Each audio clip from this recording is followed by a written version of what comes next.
কাম কৰি এতিয়া ঘৰটো সাৰিবলৈ লৈছোঁ। আজি সানডে আছে, আজি ল'ৰা ছোৱালী লৈ ফুৰিবলৈ যাওঁ। মই ভাবিলোঁ আপোনাকেইটাক বি নিজৰ লগতে লৈ যাওঁ, সেইকাৰণে এই ভিডিঅ'টো এতিয়া মৰ্ণিঙতে ষ্টাৰ্ট কৰিছোঁ। আপুনিকেইটা চাই থাকিব, ভাল পালে চেনেলটো ছাবস্ক্ৰাইব কৰিব, লাইক কৰিব আৰু কমেণ্ট কৰিব। Thank U. সানডে বুলি মাংস লোকেল কুকুৰা বনাবলৈ লৈছোঁ, সেয়া অকণমান দেখাই দিছোঁ মই কেনেকৈ বনাওঁ।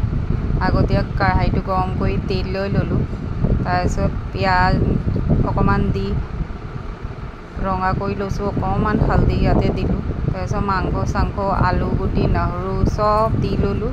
এয়া মাংস সিজি আছে, সিজিবলৈ হৈয়ে গ'ল মাংসটো, খালি মাজতে অকণমান দেখাই দিওঁ। মাজে মাজে ভিডিঅ'টো কৰিবলৈ পাহৰিয়ে থাকোঁ না, সিটো কৰোঁতে।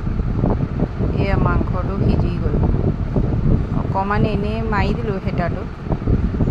এতিয়া আমি ফুৰিবলৈ ওলালোঁ। মই ৰাতিপুৱা কৈছিলোঁ না আজি ল'ৰা ছোৱালী লৈ ওলাম। এই আমাৰ ঘৰটো পাৰ কৰিলে শিৱ মন্দিৰ আছে, তাৰপিছত আমি গ'লোঁ ফুলবিলালৈ।